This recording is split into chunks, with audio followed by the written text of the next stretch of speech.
اگر آپ کو میری یہ ویڈیو پسند آئے تو like, comment and share, subscribe کرنا مت بھولیے۔ ہارون رشید کی اگلی ایپیسوڈ کی طرف بڑھتے ہیں۔ دوسرے شہزادہ عبداللہ کا تعلق جعفر برمکی تھا، جہاں شہزاد محمد یعنی امیر رشید ایک عرب دوشیزہ زبیدہ کے وطن سے تھا، وہاں دوسرا شہزادہ عبداللہ ایک ایرانی خاتون کے وطن سے تھا۔ اس تجویز سے ہارون رشید نے اتفاق کیا، چنانچہ جعفر کے کہنے پر اس نے عبداللہ کی ولی عہدی کا بھی اعلان کر دیا۔ چنانچہ یہ سیاسی تقسیم تھی جس سے عرب و عجم آخر وقت تک رکاوٹ قائم رہی۔ مامون رشید نے ہمیشہ ایرانیوں کی مدد سے امیر رشید کے خلاف یلغار کی۔ یہ وہ واقعات تھے جس کے نتائج سے ہارون رشید بے خبر نہ تھا، لیکن پھر بھی ملک کی تقسیم کے بعد امیر اور مامون کے صوبوں میں دور حکومت کو 5 سال تک نظر آئر سے دیکھا، اور اپنے وسیع تجربے سے وہ یہ جان گیا تھا کہ فی الحقیقت خلافت کا اہل مامون رشید ہے اور امین ایک تساہل پسند اور عیش و پسند ولی عہد۔ ہارون رشید نے جو ملکی تقسیم کی تھی، اس سے فتنہ کا انسداد مقصود تھا اور اس کی دلی خواہش تھی دونوں بھائی شیر و شکر ہو کر اپنے، لیکن حالات کچھ ایسے تھے کہ ہارون رشید مطمئن نہ تھا۔ وہ جانتا تھا کہ اس کے بعد جب امین خلیفہ ہوگا تو سلطنت کی تمام قوتیں اور قبائل عرب کے ساتھ ہوں گے، جو مامون کی بربادی میں کوئی دقیقہ اٹھانا رکھیں گی۔ ساتھ ہی ساتھ اسے یہ بھی خطرہ تھا کہ مامون جو سراپا عقل و حکمت تھا اور عرب و عجم کی پوری طاقت کا مالک تھا، وہ بھی تخت تاج کے درمیان سے تلوار نکالے گا، لہٰذا ان خطرات کے بعد سدِ باب کے لیے اس نے ایک ترکیب لگائی۔ اس ترکیب کے پر عمل کرنے کے لیے مکہ مکرمہ کا سفر کیا۔ اس سفر میں اہل حرم اور قبائل عرب سے غیر معمولی فیاضیاں کی گئی تھیں۔ چنانچہ دوران قیام مکہ میں ایک دن ہارون رشید حرم میں داخل ہوا اور تخلیہ میں پہلے امین رشید کو بلایا، اس کے بعد ولی عہد کے مسئلے پر گفتگو کی اور پھر مامون رشید کو طلب کیا اور دیر تک اس سے باتیں کرتا رہا، اور پھر اس کے بعد دونوں بھائیوں سے الگ الگ معاہدے لکھوائے، جس سے ہر ایک نے ان حقوق اور ملکی تقسیم کو منظور کیا جو اس سے قبل ہو چکے تھے۔ یہ تجاویزات مسلسل عبارت میں تھی، تاہم اس کا لفظی ترجمہ بھی پیش کیا گیا، جس سے یہ بھی بات رازدہ ہوتی ہے کہ عربوں میں دوسری صدی میں تحریری دستاویزات کا کیا اسلوب تھا۔ ولی عہد کے سلسلے میں امین رشید سے لکھوائی گئی دستاویزات، جس میں اسے مامون رشید کا خیال رکھنے کو کہا، اس کا ترجمہ کچھ اس طرح سے ہے: بحالت ثبات، عقل و صحت، جسم و درستگی، ہوش و حواس اور بلا جبر و کردار کا اور تحریر ممکن کا یہ حال تھا۔ اس کا ترجمہ کچھ اس طرح سے ہے: جب بحالت ثبات، عقل و صحت، جسم و درستی، امیر المومنین ہارون رشید نے بحق مامون رشید کو لکھی: امیر المومنین نے مجھے ولی عہد سلطنت کیا ہے اور تمام مسلمانوں پر میری بیعت لازم کی ہے، اور میرے بعد امیر عبداللہ یعنی مامون رشید ولی عہد ہوگا۔ امیر المومنین نے میری رضامندی سے اپنی حیات میں اور اپنے بعد عبداللہ کو صوبہ خراسان، لشکر خراج، محکمہ بریہ، بیت المال، بیت الصدقہ کی وزارت سے تفویض کی ہے۔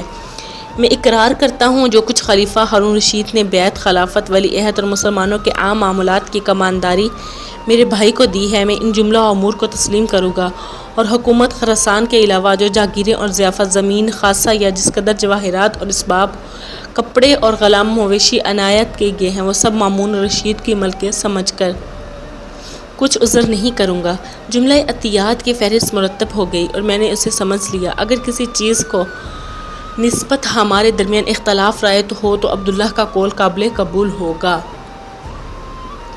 میں عبداللہ کو خراسان یا کسی دوسرے صوبے جس کی حکومت امیر المومنین نے اس کو دی ہے نہ معزول کروں گا، نہ ضلع بیعت کروں گا، اور نہ کسی کو اس کا مقام کروں گا، نہ کسی کو اس شخص کا ولی عہدی اور خلافت میں مامون رشید پر مقدم کروں گا، اور ان کی جان یا خون بلکہ ایک بال کو بھی ضرر نہ پہنچاؤں گا، نہ کسی صوبے کا حساب سمجھوں گا، نہ کسی ملکہ انتظامی میں درست اندازی کروں گا، نہ اس علاقے میں اپنے لیے جاگیر طلب کروں گا، نہ عبداللہ کے خلاف کوئی بات سنوں گا۔ ضرورت کے وقت دشمنوں سے عبداللہ کی جان و مال کی حفاظت کروں گا۔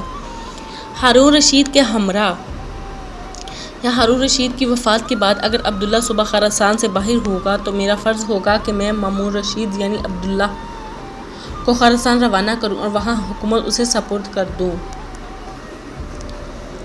یعنی مامون رشید پر کوئی پرچہ نویس مقرر نہ ہوگا۔ عبداللہ کے ہمراہ وہ امال اور ندیم ہوں گے جن کو ہارون رشید نے پہلے سے نامزد کر دیا ہے۔ جو شرائط اس دستاویزات میں درج ہیں ان کا اذن شرعاً مجھ پر فرض ہے، بصورت خلاف درزی اس کا کفارہ مجھ پر لازم ہوگا، جن کی تفصیل یہ ہے کہ ہر ایک عورت جو میرے نکاح میں ہے یا آئندہ 30 سال میں ہو، ان سب کو طلاق ہوگی 3 طلاقوں میں، اور میں کعبۃ اللہ کے حج پر ننگے پاؤں جاؤں گا، اور جس قدر غلام اور لونڈی آج میرے ہیں یا آئندہ 30 سال میں ہوں گے وہ آزاد خیال کیے جائیں گے۔ اگر اس معاملے کی خلاف ورزی کروں تو تمام لشکر کے سالار اور لشکری اور اسامہ مسلمان میرے اہل بیت و خلافت سے بری ہوں گے، اور خلا و بیت سے ان پر کوئی مواخذہ نہ ہوگا، حتیٰ کہ میں ایک بازاری آدمی کے برابر ہوں گا، اور مجھ کو ان لوگوں پر کوئی حکم نہ ہوگا، نہ ولایت کا، نہ اطاعت کا، نہ بیعت کا، اور ان لوگوں کو بے مواخذہ یعنی کہ بے معاوضہ شان و شوکت اور اس کے ساتھ ساتھ شرعی قسموں سے اور معاہدات کو توڑنا جائز ہوگا جس پر انہوں نے میرے حق میں کیے ہوں گے۔ جس موقع پر امین نے یہ عہد کیا تھا کہ اس موقع پر جعفر برمکی نے انتہائی کبیج اور بری حرکت کی، اپنی جگہ سے وہ اٹھ کھڑا ہوا اور اس نے امیر رشید کی چادر کو نہ کھینچتے ہوئے اسے مخاطب کر کے کہا، کہتے خدا مجھے ذلیل و رسوا کرے اگر میں مامون رشید کو ذلیل و رسوا کرنے کی کوشش کروں۔ امین نے بلا توقف یہ الفاظ ادا کر دیے۔ جعفر برمکی نے 3 مرتبہ ان الفاظ کو اعادن کر دیا، اور 3 مرتبہ امین نے بغیر کسی قابلے کے وہ الفاظ دہرائے۔ جعفر برمکی کی یہ جو حرکت تھی بنا کسی اور کے، جعفر برمکی اپنی تدبیر اور مصلحت میں مبنی تھا، اور اس کے ایسا کرنے سے اہم ترین سبب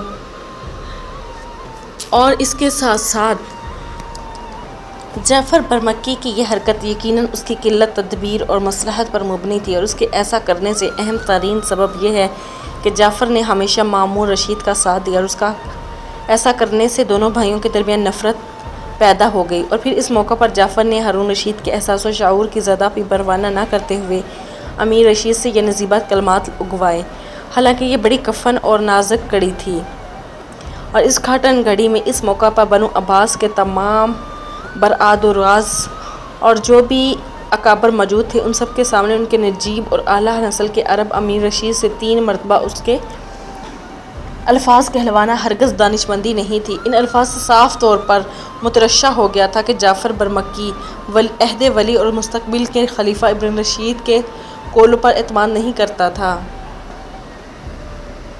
تو پھر 3 مرتبہ وہ کلمات کہلانے کی کیا ضرورت پڑ گئی؟ حالانکہ وہ اس حقیقت سے بخوبی واقف تھا کہ جو معاہدہ ہارون رشید نے دونوں بھائیوں سے لکھوایا ہے وہ الفاظ اور معنی کے اعتبار سے پہلے ہی بہت سخت ہے، اور یہ ایفائے عہد کی تائید و تاکید کی پہلے سے موجود تھی۔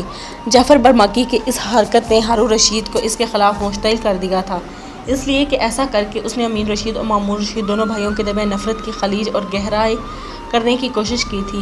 جعفر برمکی اس حرکت پر بھی ہارون رشید نے اپنی دلی نفرت کا اظہار بھی کیا۔ وہ اس طرح کے جعفر کا معمول تھا، اور جب کبھی ہارون رشید فریضہ حج ادا کر رہے تھے تو واپس ہوا عفان کے علاقہ جو اس کے نے شاندار محل تعمیر کیا تھا، وہاں اس کی پرتکلف اور شاندار تواضع کرتا تھا۔ عفان بغداد کے لیے جو ابواب مغرب کو بلاتا ہے۔ جعفر برمکی کی اس حرکت نے ہارون رشید کو اس کے خلاف متشعل کر دیا۔ اس کے لیے ایسا کرنے اس نے امیر رشید اور مامون رشید دونوں بھائیوں کے درمیان نفرت پیدا کر دی۔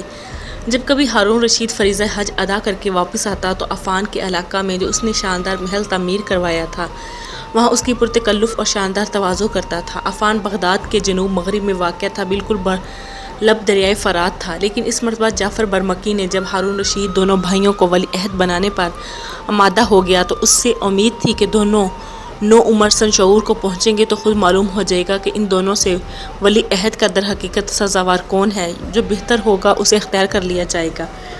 رشید نے ان دونوں یعنی امین اور مامون کے لیے بہترین استادوں اور اتالقوں کا انتظام کیا تھا۔ ان دونوں کی تادیب اور تعلیم و تربیت کے اس نے بڑا خیال کیا تھا۔ اس نے ان کے متعین معلمین میں ہر ایک کو ایک ایک کر کے اپنے حضور میں طلب کیا اور انہیں تاکید کی کہ اس وضع کو ہرگز فراموش نہ کریں جو ان کے افضلیت کے سلسلے میں اس کے پیش نظر تھے۔ اس موقع پر ہارون رشید نے مامون اور امین دونوں کے استادوں سے کہا تھا، یاد رکھو امیر المومنین تمہیں اپنے دل کا قرار اور نفس کا سکون سونپا ہے۔ اس دونوں بچوں کو قرآن پڑھاؤ، دین کی تعلیم دو اور اشعار کی روایت کرو۔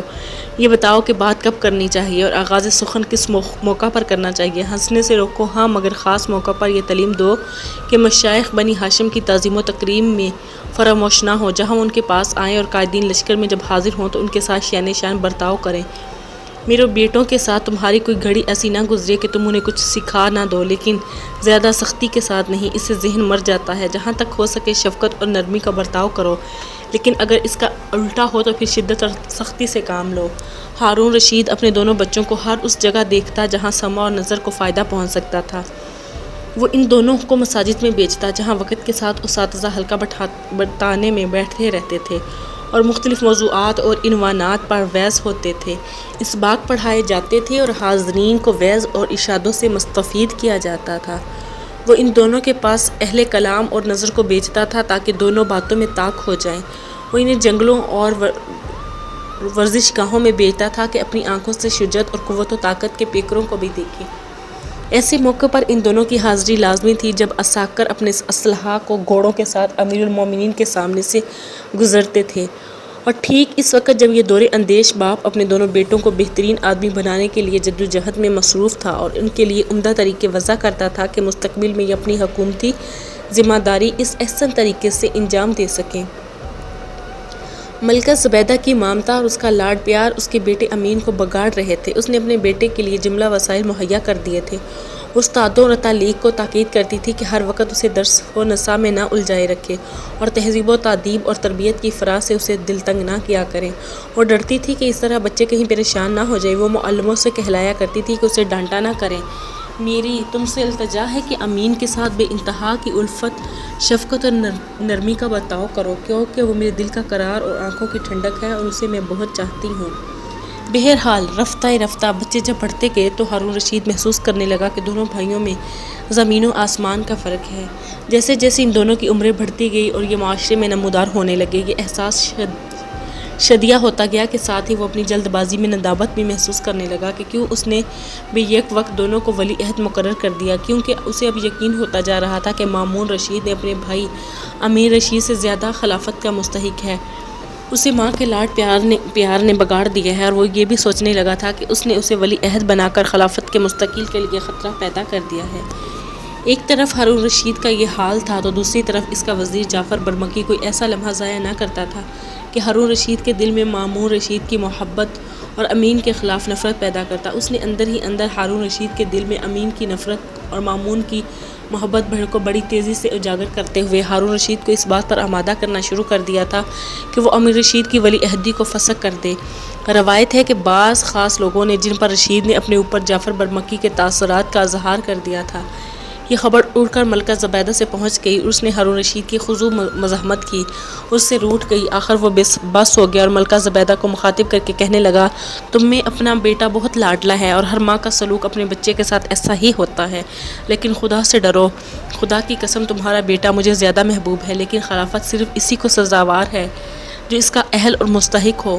ہم خلق خدا کے بارے میں خدا کے سامنے جواب دہ ہیں، ہمیں خدا کے سامنے ان کا بوجھ لے کر جانا چاہیے اور نہ اس طرح ان کے حضور میں حاضر ہونا چاہیے۔ ان کا بوجھ ہم پر لدا ہوا ہے۔ ہارون رشید کی ان باتوں سے ملکہ زبیدہ اور چڑ گئی اور وہ اس کے پاس سے برہمی کی حالت میں اٹھ گئی اور کافی دنوں تک اس کے سامنے نہ آئی اور بہانہ یہ کرتی رہی کہ اس کی صحت ٹھیک نہیں۔ دوسری جانب جعفر برمکی ہر صورت میں امیر رشید کو ہارون رشید کی نگاہوں میں گرانا چاہتا تھا۔ اس نے دونوں بھائیوں کے درمیان نفرت پیدا کرنے کا کام کو اپنے عروج پر پہنچا دیا تھا، اور پھر جعفر برمکی زبیدہ کے مقابلے میں ہار ماننے والا نہیں تھا۔ اس نے ایرانی عورت مراجل کے بیٹے مامون کو ہر صورت میں آگے بڑھانے کا عزم کیا ہوا تھا۔ یہ مراجل فارس کی رہنے والی تھی، اس لیے جعفر کو اس سے بہت ہمدردی تھی۔ جعفر برمکی موقع پا موقع مامون رشید کو اس کے بھائی امین کے خلاف اکساتا رہتا اور اس کے ذہن میں یہ بات بٹھاتا رہتا کہ امین کے مقابلے میں وہی خلافت کا زیادہ حقدار ہے۔ جعفر برمکی اپنے تمام لوگوں کے ساتھ جو بجا طور پر آل برمک کے حواری کہے جا سکتے تھے، خفیہ طور پر اس تحریک کو چلا رہا تھا کہ مصلحت عامہ کے نام سے ولی عہدی اسے امین کو معزول کروا دیا جائے اور مامون کو یہ منصب دلایا جائے۔ یوں جعفر برمکی نے جو دونوں بھائیوں کے درمیان نفرت کا بیج بویا تھا، وہ جعفر برمکی کے قتل ہونے کے بعد بھی اپنا رنگ دکھاتا رہا، اور وقت گزرنے کے ساتھ ساتھ اس بیج نے ایک پوری فصل کو صورت اختیار کر لی اور یہ فصل یقیناً امیر رشید اور مامون رشید کے درمیان نفرت اور عداوت کی فصل تھی۔ بہرحال جعفر برمکی نے ان دونوں بھائیوں کے درمیان جو نفرت کا بیج بویا تھا وہ اب ہارون رشید کے لیے پریشانیوں کا باعث بنا۔ مملکت میں جہاں مختلف صوبوں کے اندر بغاوتیں اور شورشیں تھیں وہیں اٹھ رہی تھی، اور بغداد کے اندر مامون اور امین کی آپس میں نفرت بھی ہارون رشید کے لیے اذیت کا باعث بنی ہوئی تھی۔ بہرحال یہ واقعہ کچھ بھی ہو، ہارون رشید پر واجب تھا کہ دونوں میں سے کسی ایک کو اختیار کرتا اور دوسرے کو ولی عہد سے بالکل محروم کر دیتا کہ اس کا دل میں کسی قسم کی امید پیدا نہ ہوتی۔ وحدت اور اتحاد تعاون کا تقاضا یہی تھا کہ یہ دونوں میں سے جسے ولی عہد بنانا اس کی تربیت و اصلاح پر پورا زور صرف کر دیتا۔ لیکن جو چیز سب سے زیادہ حیران کر دینے والی ہے وہ یہ ہے کہ ہارون رشید نے یہ رائے کی دونوں عہدے ہوں جسے قبول کر لیا جائے۔ شاید وہ بھول گیا تھا کہ اس کے باپ مہدی اور عیسیٰ بن موسیٰ کے مابین ماضی کے قریب میں کیا کچھ نہ ہوا تھا۔ خود اپنے برادر بزرگ موسیٰ حاوی اور اپنے ولی عہدی کے سلسلے میں جو کچھ گزرا تھا وہ گویا ابھی ایک ہی واقعہ پیش آیا تھا کہ وہ محسوس کر سکا کہ اپنے فعل سے تقدیر کے صفحے میں وہ ایک ایسا ورق رکھ دیا تھا جو خون سے رنگین تھا، جس نے آخرکار اس کی موت کے بعد ملک میں زبردست افراتفری پیدا کی۔ ہارون رشید کے اس فیصلے کے متعلق عجیب و غریب پہلو یہ بھی ہے کہ ہارون رشید کے اس فیصلے سے دونوں ولی عہدوں میں سے کوئی بھی خوش نہیں تھا۔ ہر ایک بھڑک اٹھا تھا اور اپنے دونوں بھائیوں میں نفرت اور دشمنی کے جذبات پیدا ہو گئے تھے۔ دونوں بھائیوں کی اس نفرت نے نہ صرف خلافت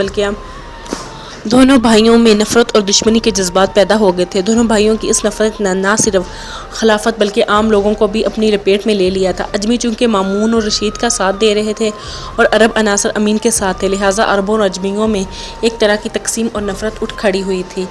بہرحال ان حالات میں بغداد کے اندر ہارون رشید درجہ پریشان تھا اور فکر مند رہتا تھا اور سوچتا رہتا تھا کہ اس کے بعد ملک اور حکومت کا کیا بنے گا۔ یہ تشویش اس وقت اور بڑھ جاتی جب اسے معلوم ہوتا کہ امین اور مامون کے درمیان باقاعدہ ٹھن گئی ہے۔ دونوں ایک دوسرے کے ساتھ بدکلامی پر اترنے لگے ہیں، جو اس بات کا ثبوت تھا کہ دونوں ایک دوسرے سے منتفر اور ایک دوسرے کے دشمن بن گئے ہیں۔ اور یہ بات اسے سخت ناگوار گزرتی اور اسے یقین ہو گیا کہ دونوں میں لڑائی کسی نہ کسی روز ضرور ہو کے رہے گی۔ اس بنا پر ہارون رشید ایک تو مختلف صوبوں میں اٹھنے والی بغاوتوں سے متعلق فکر مند تھا، دوسری جانب بغداد لمحہ بہ لمحہ گہری ہوئی ہوتی امین اور مامون کی نفرت نے بھی اسے دل گیر، افسردہ اور بے پناہ دل بنا کے رکھ دیا تھا۔ باکو شہر میں قیام کے دوران آرمینیا کے اندر اٹھنے والی چھوٹی بڑی بغاوتوں اور شورشوں بڑی تیزی کے ساتھ اسماعیل بن قاسم نے فروخت کر دیا تھا۔ شازیہ کا قیام ثمامہ بن سلیمان ہی کے ہاں رہتا۔ اس کی ٹانگ کا زخم اب بالکل ٹھیک اور مکمل طور پر ٹھیک ہو چکا تھا اور وہ بیساکھی کے سہارے چلنے لگی تھی۔ ان دوران بغاوتوں کو فروغ کرنے کے سلسلے میں اسماعیل بن قاسم کئی ہفتوں تک اس سے دور رہا، تاہم ابراہیم بن قاسم زیادہ تر باکو ہی میں مقیم ہوئے حالات کا جائزہ بھی لیتا رہے گا۔ گاہے گاہے وہ اپنے بھائی اسماعیل بن قاسم کے ساتھ مختلف مہموں میں شریک بھی ہوتا تھا۔ ایک روز اسماعیل بن ثمامہ سلیمان کی حویلی میں داخل ہوا۔ اس وقت شازیہ کے پاس ابراہیم بن قاسم کے علاوہ ثمامہ بن سلیمان، برسومہ اور وہ عورتیں تھیں جنہیں ابراہیم نے وہاں شازیہ کی نگرانی اور تحفظ اور خدمت کے لیے مقرر کیا تھا۔ اپنے گھوڑے کی باغ تھامے جس وقت اسماعیل حویلی میں داخل ہوا تو اسے سب سے پہلے ابراہیم نے دیکھا۔ وہ بھائی کی آمد کا شور کرتا ہوا باہر نکل کر صحن میں اسماعیل سے جوش انداز میں گلے ملا، پھر اس کے گھوڑے کی باغ اسے لیتے ہوئے گھوڑے کو اس نے اسطبل میں باندھ دیا، پھر جلدی جلدی بھائی کو لے کر اس کمرے میں داخل ہوا جہاں شازیہ کے پاس ثمامہ بن سلیمان بیٹھے ہوئے تھے۔ اسماعیل کو دیکھتے ہوئے شازیہ کی خوشیوں کے اس کے اطمینان پر آسودگی کی کوئی انتہا نہ تھی۔ لگاتار ٹکٹکی باندھے وہ اسماعیل کی طرف دیکھ رہی تھی، جبکہ اسماعیل بھی اس کی طرف دیکھتے ہوئے مسکرا رہا تھا۔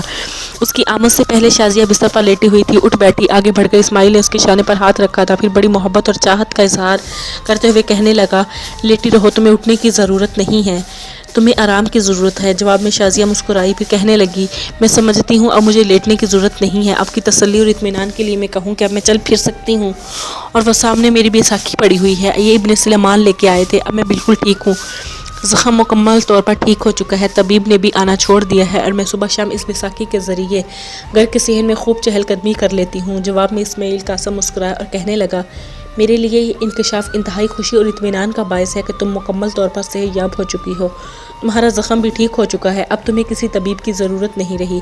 جہاں تک میرا تعلق ہے تو آرمینیا کے اندر اٹھنے والی ساروں مہموں میں فارغ ہو چکا ہوں۔ آرمینیا میں ایک طرح سے امن قائم ہو چکا ہے۔ باکو شہر میں داخل ہونے کے بعد سب سے پہلے تمہارے پاس آیا ہوں۔ یہاں سے اٹھ کر میں لشکر گاہوں کی طرف جاؤں گا، اپنے سالاروں سے مشورہ کروں گا۔ میں چاہتا ہوں کل ہم اپنے لشکر کے ساتھ یہاں سے الجزیرہ اور کنسرین کی طرف کوچ کر جائیں، اس لیے کہ وہاں نسی فورس کے لشکریوں کے حملے تیز ہو چکے ہیں اور میری مدد کے لیے جو لشکر بغداد سے آنا ہے وہ بھی وہاں پہنچ کر کسی محفوظ مقام پر میرا انتظار کر رہا ہے۔